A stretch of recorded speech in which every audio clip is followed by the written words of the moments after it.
What is going on, Jet fans? Matt O'Leary back with another video to get into a recently unretired safety hitting the market. Will the Jets be interested in adding a safety in Tony Jefferson? We're going to break all that down. So it's no secret in a lot of these exercises where we're taking a look at things the New York Jets still could use.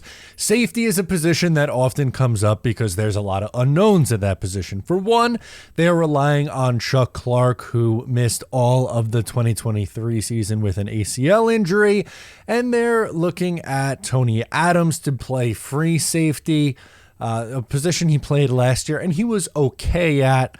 And beyond that, they don't have a ton of depth. They have Ashton Davis and some young players on their roster. So could they look to add a safety? And Quandre Diggs is a name that comes up a lot. Justin Simmons is a name that comes up a lot. But I'm going to toss another name out there that I don't really love, but we're going to discuss it because, again, it's a position of need.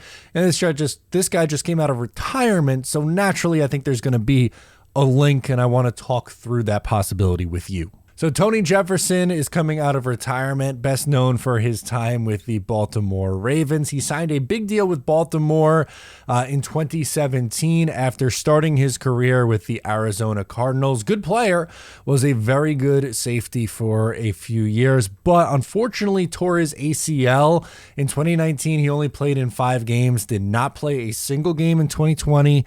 2021 played 6, 9 games in 2022, didn't play last year. In fact, was a scouting intern with the Baltimore Ravens in 2023, and now is trying to make a comeback in the NFL. In 2022, he spent some time with the New York Giants and Wink Martindale with that defense. And go figure, Wink was with Baltimore for all those years and they had a lot of success. Wink brings him in because that's what these coordinators do. They find their guys and they bring them wherever they go. He plays a handful of games and was like okay in coverage, but wasn't very good against the run. And really the last few years in the league in 2021 and 2022, after returning from injury, was actually pretty bad in the run. And I don't think this guy is someone who can really play at a high level anymore. I get it. There's going to be the name recognition. For the fans of the name recognition, you're going to like this one. It's Tony Jefferson's a name that we remember because he signed a really big contract, was a good player on a lot of really good Baltimore Ravens football teams, but that's a long time ago now, guys. Like, we're talking about this guy being a good player 6 years ago.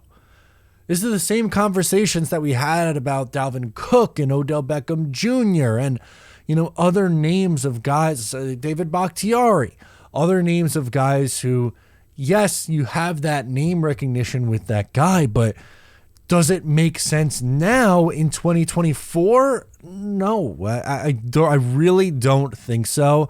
I would not touch Tony Jefferson. Now, I get it. From his perspective, he's in his young, early 30s and still thinks he has something left in the tank, and all power to him and trying to, get back on the football field and to make it happen. Obviously, he missed the game a ton in 2022.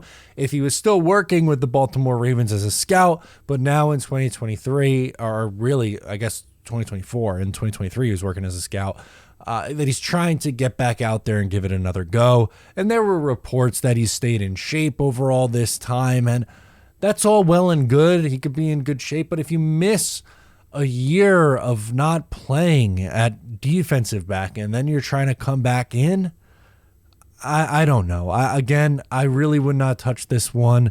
You recognize him because of the name, but I don't see the fit, even just for depth with the New York Jets. I don't get this one, so I'm going to say pass on our guy here. So let me know your thoughts down below in the comments on Jefferson. If you would be interested in the Jets going after him, try to convince me in the comments. Subscribe if you're new. I'm Matt O'Leary, and I'll catch you next time.